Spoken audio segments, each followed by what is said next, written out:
Hello all, welcome you to EDIFIWAY INFINITY. As you know, this is the lecture 5 of KTG and today we are going to discuss some of the important concepts. So without wasting much time, let's see what all are the topics for today's discussion. Today we will be discussing about degree of freedom, then law of equipartition of energy, specific heat capacity of gases, specific heat capacity of solids, specific heat capacity of water, and finally we will discuss about mean free path. Okay, so let's move on to our first one, that is degree of freedom. Okay, what is mean by degree of freedom? It means that it is the total number of independent ways in which a system can possess energy. Okay, you know that by system we usually refers to gases when we are discussing KTG. Also here we will be discussing about water as well as solids. Okay, so how this system will get energy? The system will get energy due to the motion of the molecules, right? So degree of freedom means it is the number of independent motion of molecules by which a system will get energy. You can understand it like that. Okay. And what are the different ways? It can be a translational motion, right? Then it can be a rotational motion as you see in the figure. Then it can be a vibration, right? And when we come to translation, in this figure, it is a diatomic molecule. Okay. So what is the possible degree of freedom? This molecule can move along the x-axis. This molecule can move along the y-axis, right? Then this molecule can move along the z-axis. Clear? So, there are 3 degrees of freedom associated with the translational motion, right? There are 3 independent ways of motion, along x, along y, along z. Clear?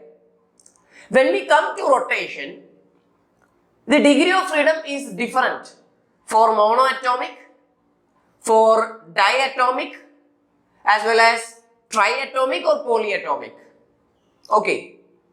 But the maximum degree of freedom associated with rotational motion is also 3. Right? That is, it can rotate making x-axis as the axis of rotation, making y-axis as the axis of rotation, making z-axis as the axis of rotation. Clear? So, since the molecule can rotate about 3 axes, we can say there is 3 degrees of freedom, maximum 3 degrees of freedom associated with the rotational motion. As the number of atoms in the molecule changes, the degree of freedom associated with rotation will also change. You will understand that in detail when we are going to its further discussions. Okay. Now when we come to vibrational motion, okay, what is happening? Suppose it is a diatomic molecule, think of it. Here and here there are 2, this is an atom, this is an atom. Okay, there are 2 atoms. In between them there will be a bond, right? So this is the bond. Oh, it can't be the bond, okay, just remove it, okay. So think it is bond, okay, there is a bond, okay. So this vibrational degree of freedom happens at high temperature. Okay. That is because the bond length between these 2 atoms will vary. It will increase and decrease. Okay. So what is going to happen for the atoms? The atoms will vibrate like this, isn't it? The atoms will vibrate like this. So we should count 2 degree of freedom to be associated with the vibration. Clear? So that is it. So always remember this vibration take place at high temperature due to the variation in the bond length. Okay. Now in order to find the degree of freedom, we have a equation. Okay. That is F is equal to 3A minus B. Okay, this is the equation. F equal to 3A minus B. Where F is the letter representing degree of freedom. Okay. B means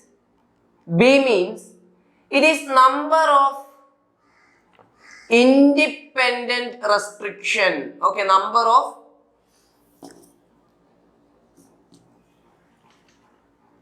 of independent restrictions.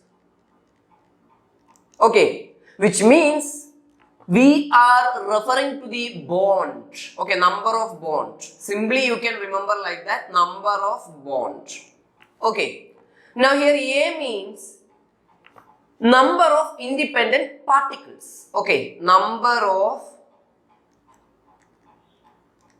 independent particles.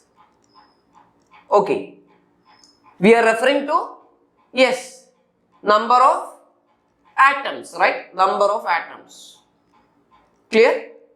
So, in order to understand the use of this equation F equal to 3A minus B and find the degree of freedom associated with monoatomic, diatomic, triatomic, etc. Let's take some examples. Okay. So, here it is. Here the first column is atomicity. Then we have some examples. Then we have A, that is number of independent particles. B, number of independent restrictions. Then the degree of freedom equation and figure to represent them. Okay. So first we will consider monoatomic. Monoatomic means there is only a single atom. There is only a single atom. So which are the examples? Helium, neon, argon. These are all examples of monoatomic, right? And you know that the number of particles, that is number of atoms. How many atoms will be there? 1. So A is 1. Okay. Now number of independent restriction. It means number of bond, right? It is a monoatomic. Hence there won't be any bond. So the number of bond is 0. So upon applying this equation, F is equal to 3 into 1 minus 0.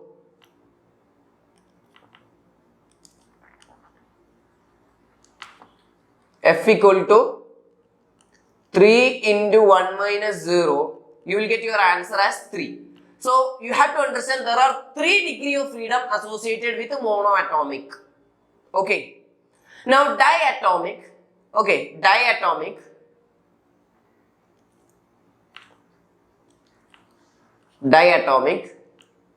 When we come to diatomic, we have H2 as the example. Okay. Just a minute. Okay. H2, O2, N2, Cl2. This 2 is here. Okay. Cl2. So they are the examples. And what about the number of atoms? As you can see, there are 2 atoms, right? What is the number of bond? That is B. B for bond. Remember it like that. B for bond. Bond is 1, right? So let's calculate the degree of freedom. The degree of freedom is equal to 3 into 2 minus 1, which is 6 minus 1 equal to 5. So that answer is here. Clear? Okay. Now what about triatomic? When we come to triatomic, okay, we have 2 cases. One is non-linear type of molecules and other one is linear type of molecules. Okay. So first we will discuss about non-linear type. So you can see here these are non-linear, right? Okay. Means the molecules the atoms are not lying on the same line. Okay, atoms are not lying on the same line. That is what is meant by non-linear. So we can consider a triangular shape. Okay, so there are 3 atoms. So your A will be 3. Okay, what is the number of bonds? B, 1, 2, 3. Right? 1, 2, 3. So it is 3 into 3, 9 minus 3. That is 6. Clear? The example is H2O. You have learned the shape of H2O in chemistry, right? It is non-linear. Okay. Now what about linear? When we come to linear, we have CO2 or BeCl2. Okay. And what is the number of atoms? As you can see, number of atoms is 3. Then number of bond is 2. Clear? So you can write it is 3 into 3 minus 2. That is 9 minus 2, which is equal to 7. So your degree of freedom is going to be 7. Clear? Okay. So that's it. So I hope it is clear to you. See, in diatomic also, in diatomic, this is basically for diatomic rigid rotator. Okay, rigid rotator. Rigid rotator. We will learn about rigid rotator as well as non-rigid rotator in detail in the upcoming slides. Okay. So just now you understand, we are discussing here the diatomic rigid rotator. Okay. For that the degree of freedom is 5. Okay. So going ahead, we are going to discuss about law of equipartition of energy. Okay. Before stating this law, let me ask you something. What is the kinetic energy associated with a molecule? Okay. See, the molecule can have kinetic energy along X, kinetic energy along Y, and kinetic energy along Z. Alright? So we can say the total kinetic energy is the sum of kinetic energy along X plus kinetic energy along Y plus kinetic energy along Z. Am I right? Yes. Now what is the equation for kinetic energy? You know the kinetic energy is given by the equation half mv square. Alright? So here kinetic energy along X will be half mvx square, right? Kinetic energy along Y will be half mvy square, and kinetic energy along Z will be half mvz square. Do you agree? Now we know that Vx is equal to Vy is equal to Vz, right? Vx will be equal to Vy will be equal to Vz. Because we are considering gas with isotropic nature. We have discussed about that during the derivation of pressure of an ideal gas. Do you remember? I hope you guys are remembering. If you don't remember, go back and watch that lecture again. Okay. So, can I say that kinetic energy along X equal to kinetic energy along Y equal to kinetic energy along Z? Definitely, because the velocities are equal. So we can say kinetic energy along X, kinetic energy along Y, and kinetic energy along Z will be equal. Okay. So anyway, so you have to understand these things. Okay. By understanding that, we can say kinetic energy will be 3 times kinetic energy along X, right? That is kinetic energy along, right? So that is equal to 3 into half mvx square. So let it be our equation number 1. Now we know We know kinetic energy is equal to 3 by 2 kBT. Do you remember this equation? Yes, from kinetic interpretation of temperature, right? So basically 1 and 2 are equal because both is discussing about the kinetic energy, right? So we can say 1 is equal to 2, which implies 3 into half mvx square is equal to 3 by 2 kBT. Let's cut the common term, 3 on the left side, 3 on the right side. So you get half mvx square, which is kinetic energy along x is equal to half kBT. Right? Therefore, we can say in general,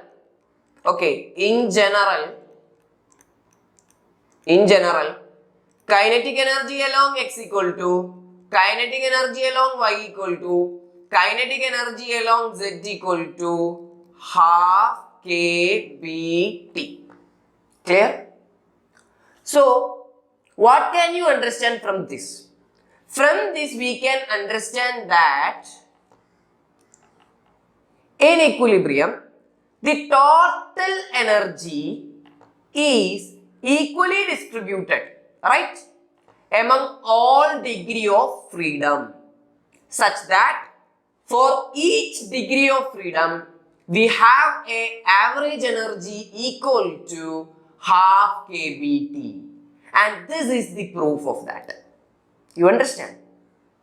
See, it won't be interesting if I told you the statement and give you this proof. Okay. You should feel it. In order to feel it, you should think logically first. That is, kinetic energy will be the sum of kinetic energy possible along all axes. You have to think like that and arrive at this equation. From this equation, you should try to conclude yourself. Then, what is the conclusion of your will be the statement of law of equipartition of energy. How beautiful it is, right? Yes. So understand, the energy associated with each degree of freedom is half kBT. Okay, half kBT. That is what you have to remember. Fine?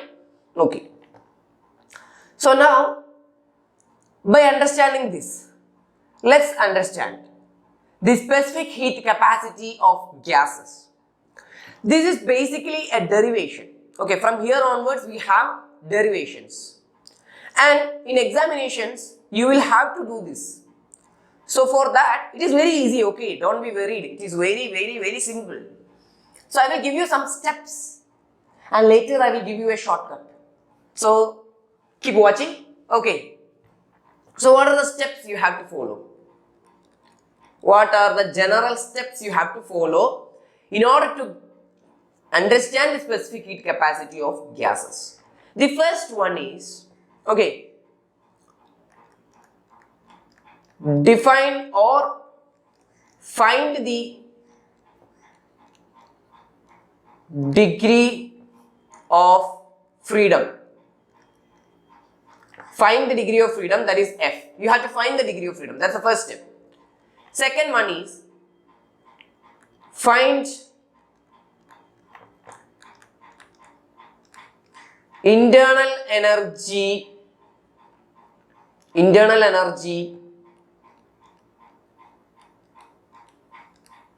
associated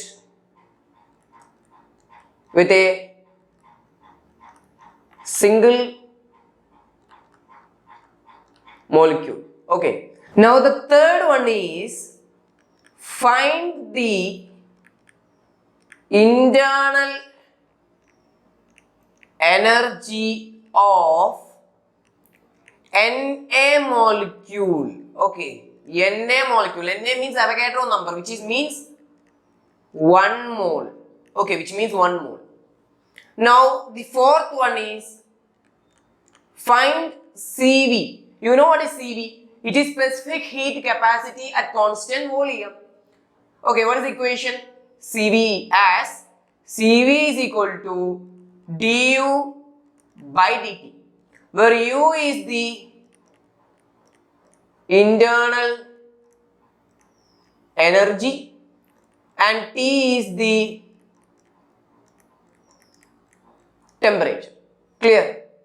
Now, fifth one is find Cp as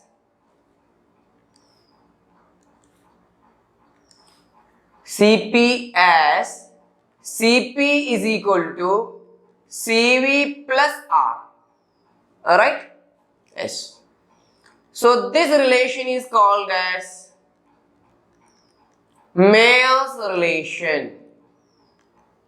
Clear? This relation is called as Mayer's relation. Now, the sixth one is find gamma, which is equal to Cp by Cv. The end of the process. Okay. So these are the steps to find the specific heat capacity of gases. And now, shall we move on? Yes. The first one is monoatomic gases.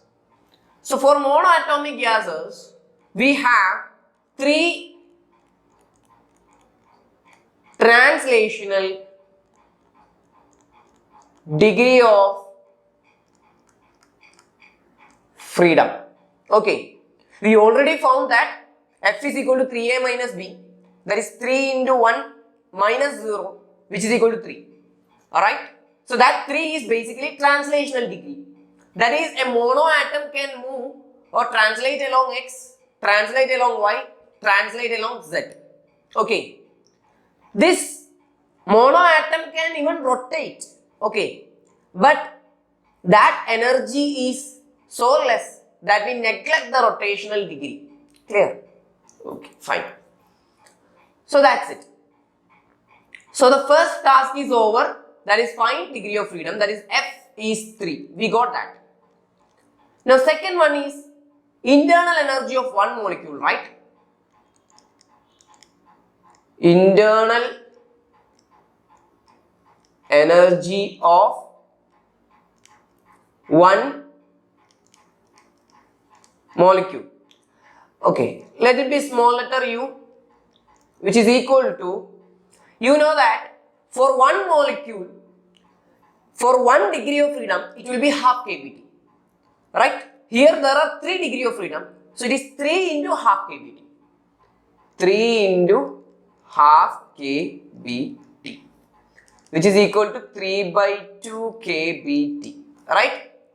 Now we need internal energy of 1 mole. Right? Internal energy of 1 mole of gas. You have to multiply it with number of molecules, right? For a single molecule, it is 3 by 2 kBt. 1 mole means you have Avogadro number of molecules. So multiply with Avogadro number. So that is 3 by 2 kBt into Na. What is Kb into Na? Do you remember? Yes, universal gas constant R, right? So that is 3 by 2 RT. Clear? Now the fourth step is find Cv. We know Cv is du by dt. Okay, so let it be capital letter U. Okay, so du upon dt. So that is derivative of 3 by 2 RT by dt. What will be your answer? You can take 3 by 2 R outside. Then dt by dt is 1. So this is the answer, 3 by 2 R. Now you need to find, fifth one, you need to find Cp, which is given by Cv plus R. So that is 3 by 2 R plus R. What will be your answer? Yes, 5 R by 2. And the last one is, you need to find gamma. So this gamma is equal to Cp by Cv, which is 5R by 2 divided by 3R by 2. So your answer is going to be 5 by 3. So I hope you understand these things, right? Okay. So that is the derivation for monoatomic gases. Now shall we go to diatomic gases? Okay. So as I have already told you, when we come to diatomic gases, there are two cases like rigid rotator and non-rigid rotator. So first we will understand the difference between this rigid rotator and this non-rigid rotator. Then we will go ahead with the derivation. Clear? Okay. So for rigid rotator, what is mean by rigid rotator?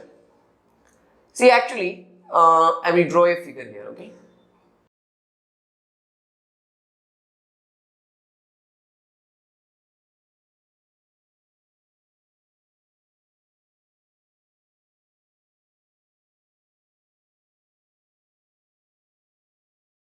Okay. This is the origin. This is the x-axis. This will be y-axis. And let it be the z. Okay. Now,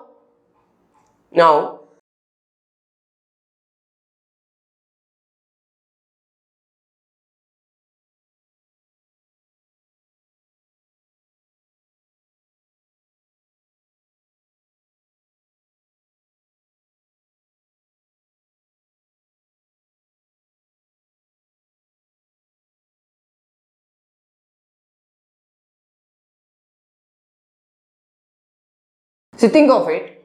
Okay. So here is a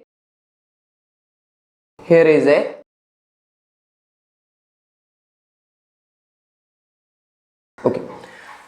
So this is XYZ and there is a diatomic molecule.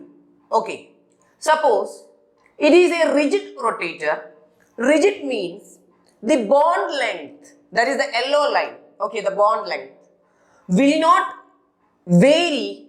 Okay, that is will not increase the length or decrease the length. The bond length remain fixed. That is what is mean by rigid rotator. Okay. Then for this rigid rotator, what is the degree of freedom associated? It can translate along x, it can translate along y, it can translate along z axis. So there are three translational degree. Okay. Three translational degree plus. What about the rotation? Okay, that is what we want to discuss. What about the rotation? See, it can rotate along x, or we can say it can roll along x. See, this is the x-axis. Alright? So, this is the x-axis. So, just this can roll like this. I don't know whether you can feel it or not. Okay. So, it can roll. But this rolling does not contribute a high kinetic energy. Hence, we will neglect this. We don't want this. Okay. We don't want that. So, rolling along x is neglected. Then what is the next possibility? It can rotate making y-axis as the axis of rotation. Right? So, this is the y-axis. This is the, basically this is the molecule. Here is an atom. Here is an atom. And this is the y-axis. So, it can rotate like this. Can you feel it? It can rotate like this. Okay. So, that is the case. Now, another one is it can rotate along z. Right? How that is possible? See, this is the z axis. Okay. This is the z axis. So, this is the diatomic molecule. Okay. So, how can it rotate? It can basically rotate like this, right? See, like this. Okay. That is vertical circular motion. Alright? Yes. So, there are two rotational degree. Okay. Now, Will it have vibration? No, never. Why? Because this is a rigid rotator. That is, the bond length is fixed. Hence, these atoms are not going to vibrate. Is that clear to you? I hope it is clear. Okay. Now we will discuss the case of non-rigid rotator. Okay.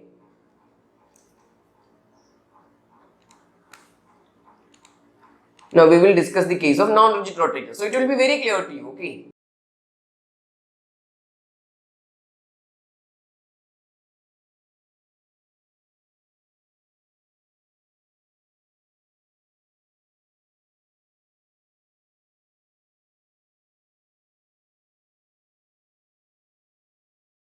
Okay. In this non-rigid rotator, this bond, bond between the atoms can vary in length. Since we are considering these diatomic molecules to be in high temperature, in high temperature there will be vibrational degree, which means the bond length can increase as well as decrease. Clear? So what is going to happen? When we come to the degree of freedom, there will be 3 translational degree plus 2 rotational degree plus, what about vibration? Yes, 1 vibrational degree. Alright, it can vibrate. Clear to you? Okay. So, instead of this, you can represent it as a spring. You can represent this as a spring. Okay. This bond can be represented as a spring. That is, it can increase in length, it can decrease in length. The rest of the things are same as we discussed in the rigid rotator. That is the rotational case. Okay, we don't consider the rolling along X. Okay, it's a type of rolling, right? Like this. We won't consider this one. Okay. Another all kind of rotation, that is horizontal as well as vertical, will be considered. Okay, that's it. Now going back, we will complete this one. Okay. So, we'll start. So, what is the degree of freedom? We already know the degree of freedom is 5. Alright? Okay. Now, there is 3 translation plus 2 rotation. Okay. Now, you need small letter u, that is internal energy of one molecule. That will be 5 into half kBt. Alright? Which is equal to 5 by 2 kBt. Okay.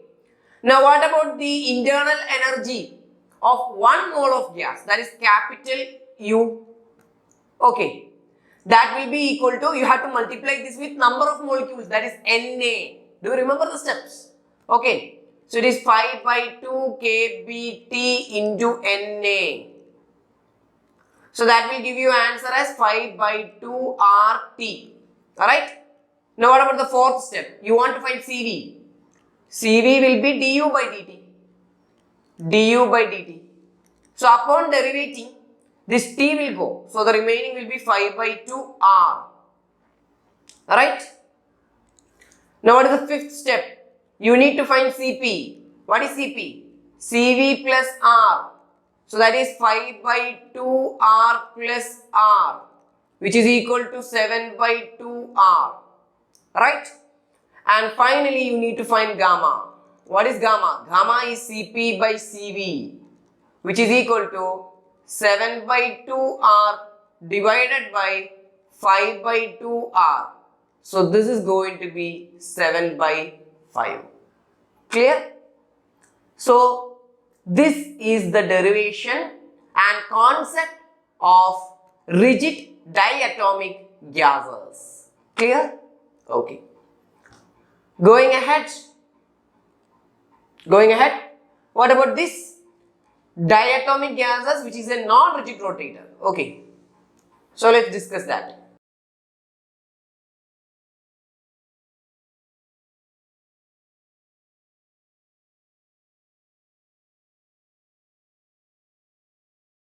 Okay.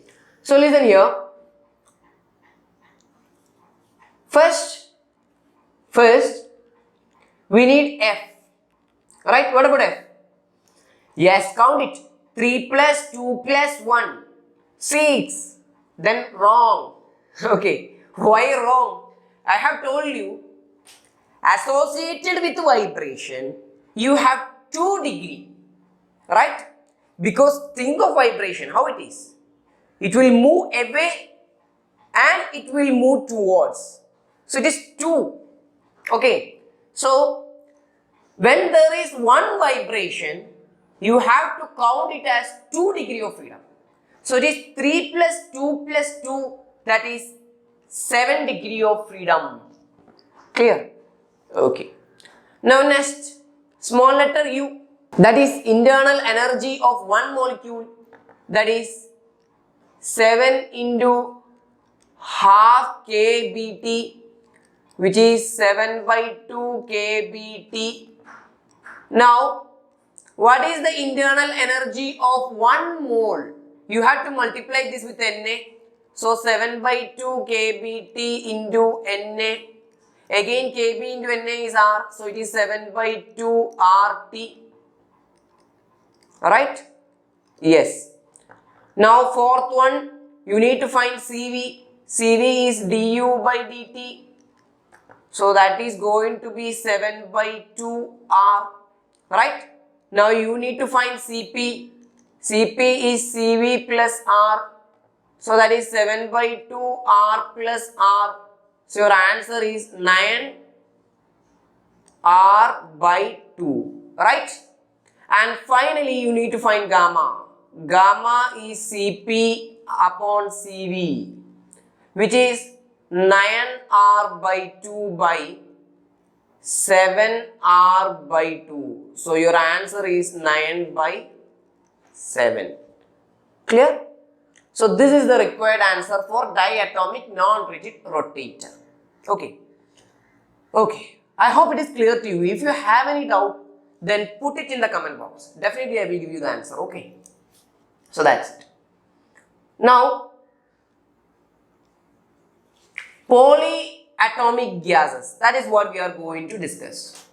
For polyatomic gases, we have 3 translation, okay, plus 3 rotation, plus there can be vibration in many possible ways. So we consider that as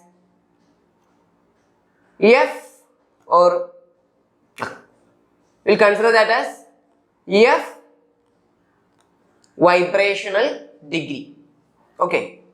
So what will be the total degree of freedom? Total degree of freedom. Total degree of freedom will be 3 plus 3, that is 6, plus for vibration you have to count it as twice. So it is 6 plus 2F. So that is the total degree of freedom. Now what is the energy, internal energy associated with one molecule? That will be 6 plus 2F into half kBt. Dividing with 2 you get 3 plus F into kBt. Right? Okay. Now, third one, you need internal energy associated with 1 mole. So how to get that? 3 plus F kBt into Na, right? That is Avogadro number of molecules will be there in 1 mole. So that is 3 plus F RT. Okay. Now, fourth one, you need to find Cv. How to find Cv? Cv will be du by dt. So, derivative of 3 plus F RT by dt. So your answer is 3 plus F into R, right? Okay.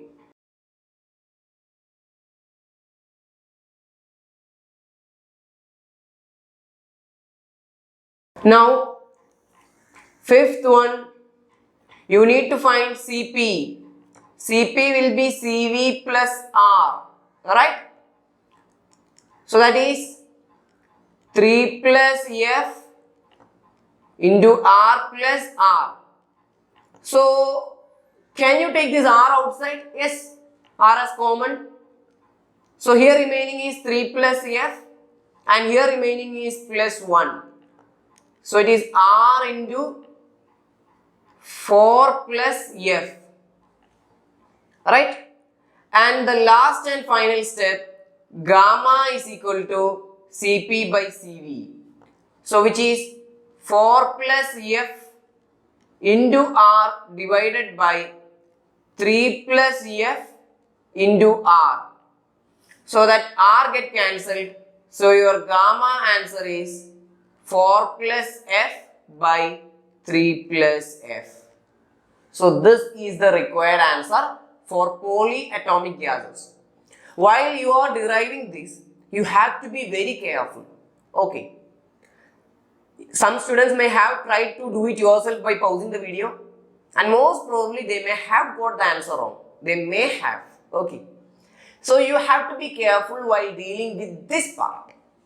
Okay, there is a chance of getting mistake. So this is what we want to discuss about specific heat capacity of gases. Okay. Now, before going to learn about specific heat capacity of water, I will give you those shortcuts that will be very useful for competitive examination, as well as you can use them in your board examination too. Okay. That is,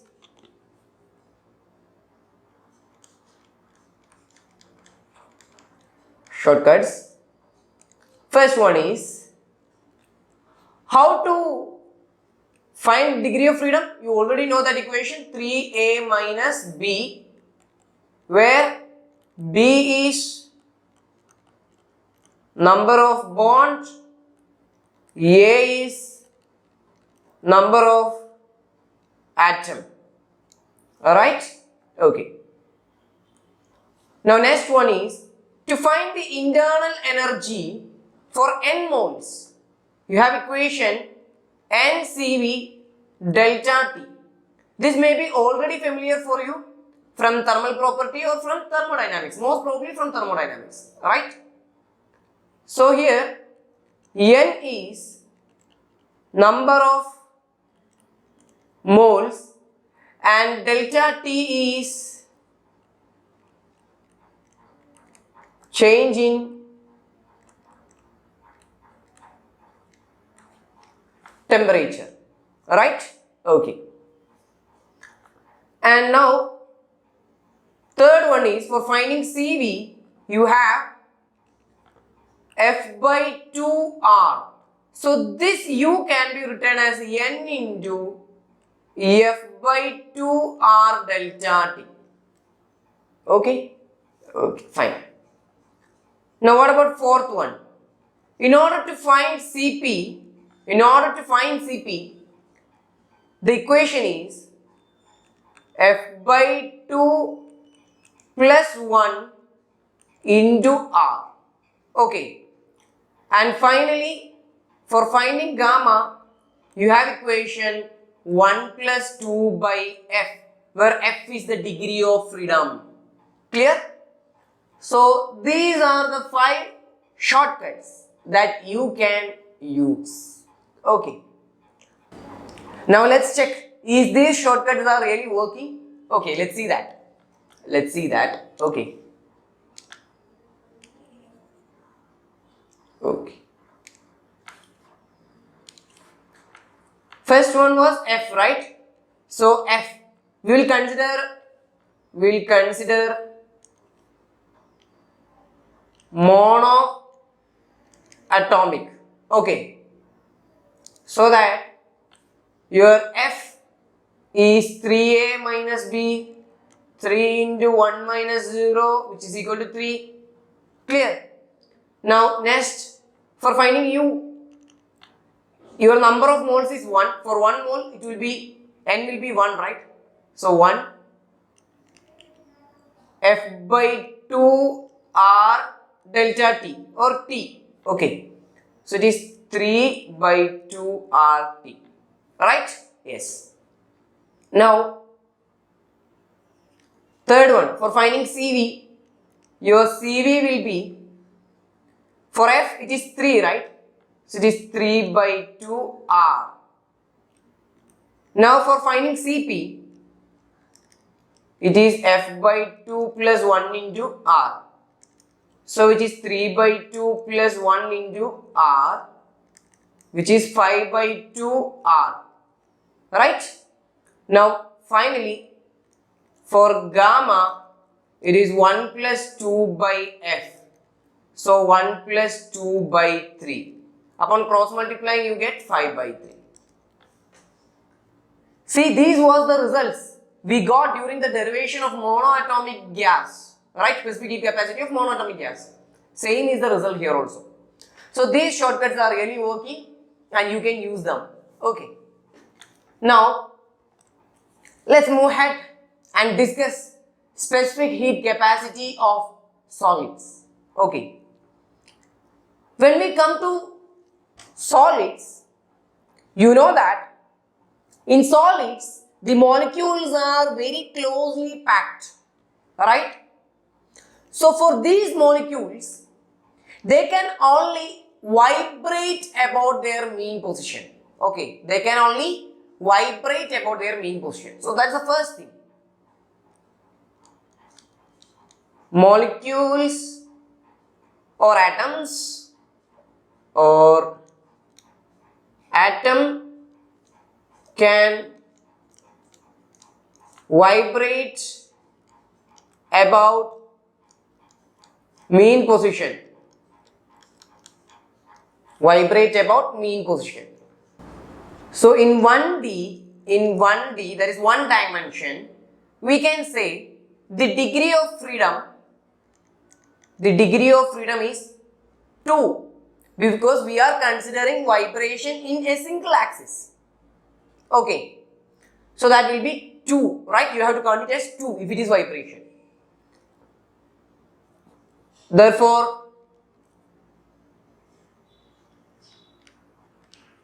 energy is equal to 2 into half kBT, which is equal to kBT. Right? Now, is one-dimensional vibration only possible? No. It can vibrate along even other axes. So, there will be 3 dimensions, right? X, Y, Z. So, in 3D, energy is equal to 3 times that of this kBT, right? 3 times kBT. So that is 3 kBT. Okay. Now, these are all for a single molecule, right? So for 1 mole,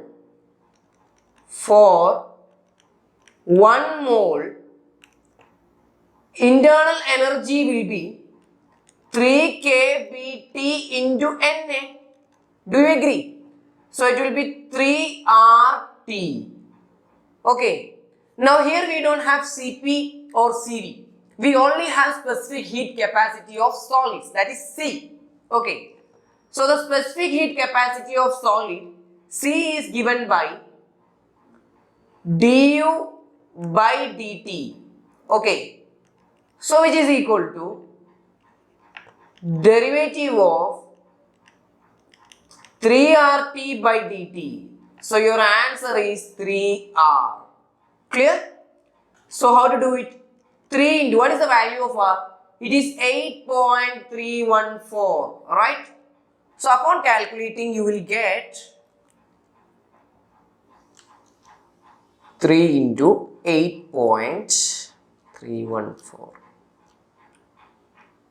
Your answer will be 24 0.942. Okay. Now, what about the unit? Yes, it will be joule per Kelvin mole. Alright.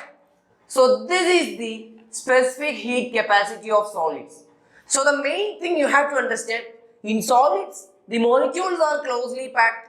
Hence, a molecule can only vibrate about its mean position. Okay. So, first we will consider in one dimension, then we will multiply using 3 for 3 dimension. So, that's the basic thing. Rest of the things are similar to the previous case. Okay. Now, we will move on to specific heat capacity of water. So, here things are a little bit different. When we say water, what is the molecule of water? Water is H2O, right? Which means 2 hydrogen, 1 oxygen. That is 3 atoms in 1 molecule. That is what is important. There are 3 atoms in 1 molecule. And these 3 atoms can vibrate independently about their mean position. Okay. So, you have to write these 3 atoms can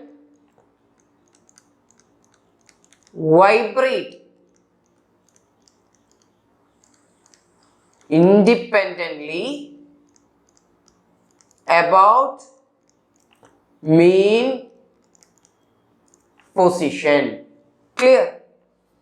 So, in one dimension, energy of one molecule will be equal to 2 times, why 2? Because you are considering vibration, so you have to count degree of freedom as 2. 2 into 3. Why 3? Because in a single molecule there are 3 atoms into half kBt.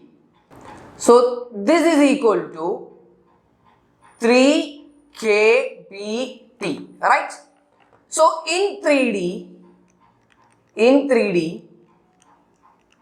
energy of one molecule will be 3 into this 3 kBt. Alright? So, that is 9 kBt. So, energy in 1 mole will be equal to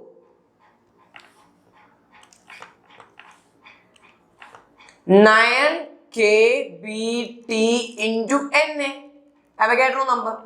So, that is 9 RT, right? So, what about C? C will be du by dt. So, that is derivative of 9 RT with respect to dt, which is equal to 9R, right? 9R. So, that is 9 into 8.314. So, what will be the value? Let's calculate it. 9 into 8.314. 74.82 joule per Kelvin mole, right? So, this is the specific heat capacity of water. So, I hope it is clear to you. It is very simple that a single water molecule have 3 atoms. These 3 atoms are possible to vibrate independently. So, it will be 2 into 3 into half kBt for a single molecule in 1 dimension, right? You just find in 3 dimension, then multiply using Na to get 4 moles. Then simple, C is equal to du by dt. That's all. Okay. So, I hope these things are clear to you.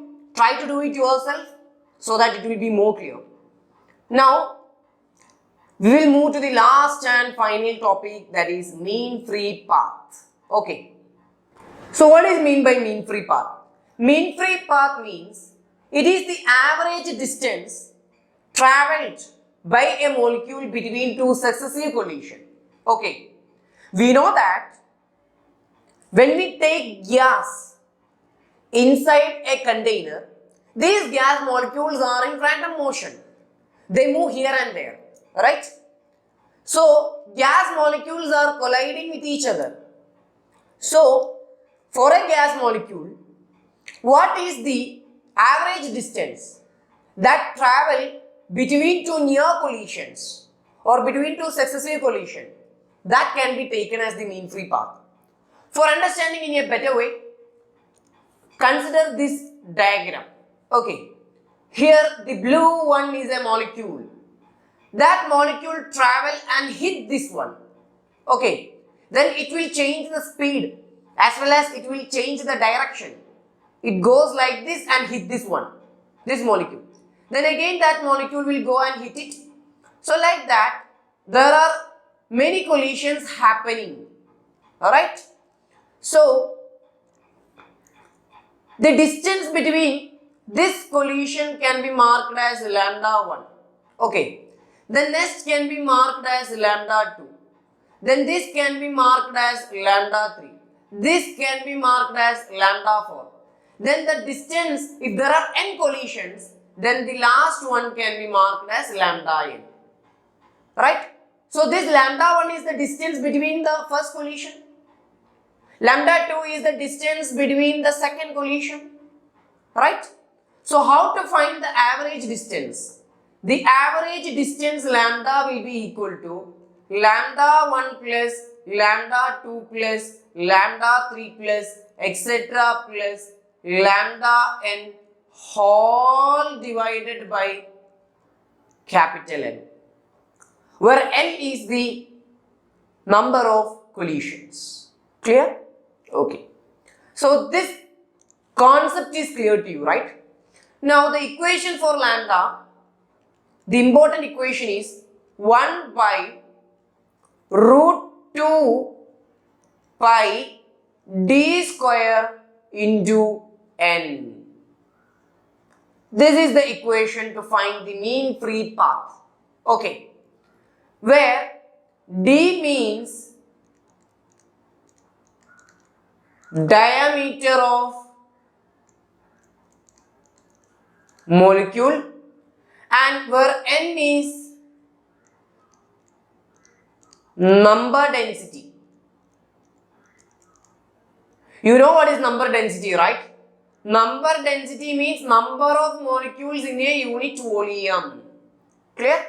So this is the equation. 1 by root 2 pi d square n. Clear? Now, moving ahead, I'll tell you two cases. Case 1.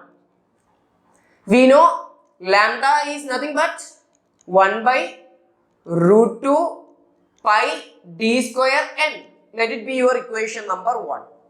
Okay. Now we know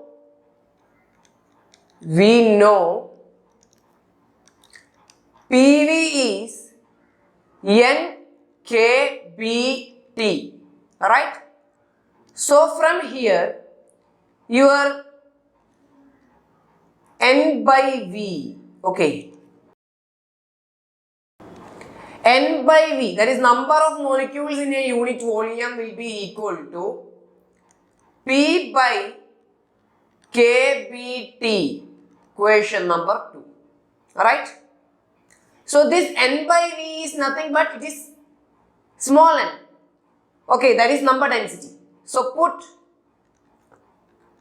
2 in 1, we get lambda is equal to 1 by root 2 pi d square. For this small n, that is number of molecule per unit volume, let's substitute this. So P will be here, this KBT will be going to the numerator, right? So this is another possible equation for finding lambda. Clear? This is another possible equation.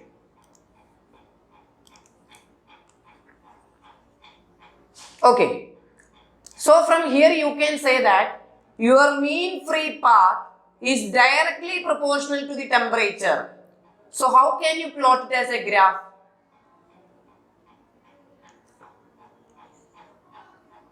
Can plot that as a graph. This is T, this is lambda. As temperature increases, lambda increases. Alright? So this is the graph. Now, you can also say that lambda is inversely proportional to pressure. Right? Looking at this equation, you can say lambda is inversely proportional to pressure. So how can you plot that as a graph?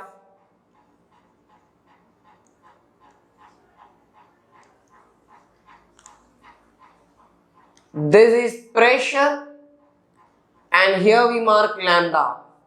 So as pressure increases, lambda decreases.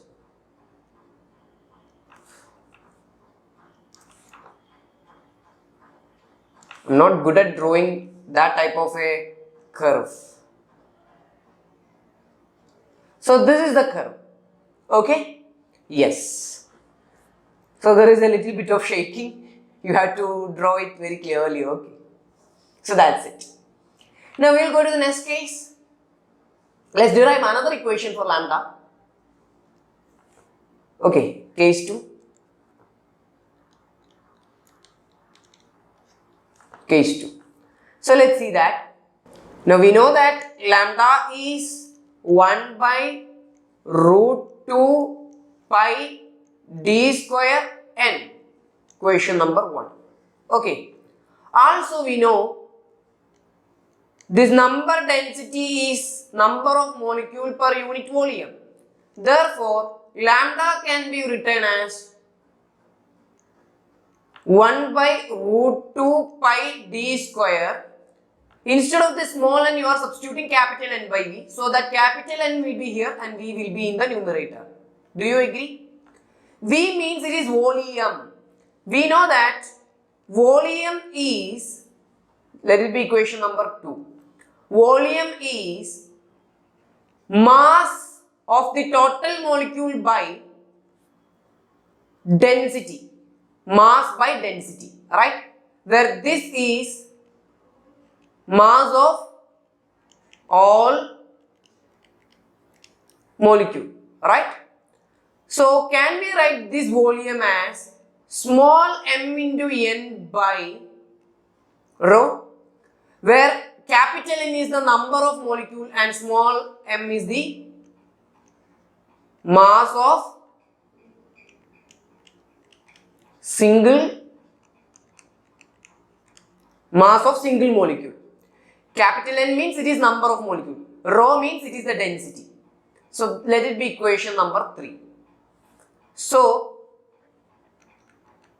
put 3 in 2, you get lambda is equal to, you will be getting that as m capital N by root 2 pi d square n into rho.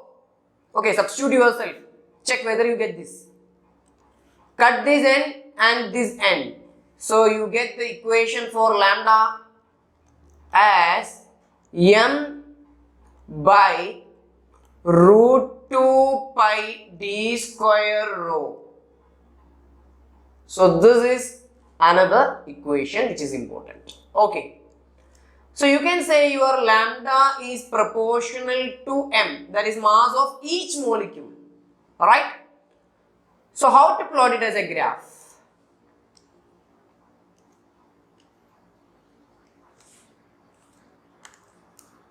Let it be m, let it be lambda. So that the graph will be like this. As m increases, your lambda should increase. Also from this equation, you can say your lambda is inversely proportional to density. So how will you plot that as a graph?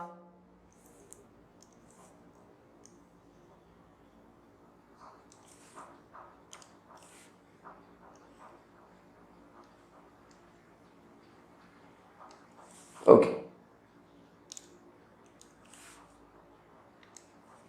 So this will be lambda and this will be rho density. So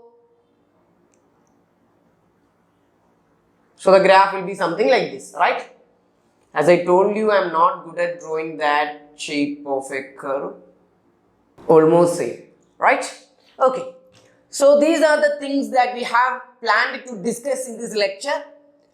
We have discussed about degree of freedom, right? The law of equipartition of energy, which is very important. Then specific heat capacity of gases, solids, water, right? And finally, we have discussed about mean free path. Okay. So I hope all the concepts discussed in this lecture is clear to you. If you have any sort of doubt, then please put that in the comment box. I will be trying to answer you. Okay. Also, if you like the lectures, hit the like button, share it to your friends. See you all in the upcoming lecture. Bye bye.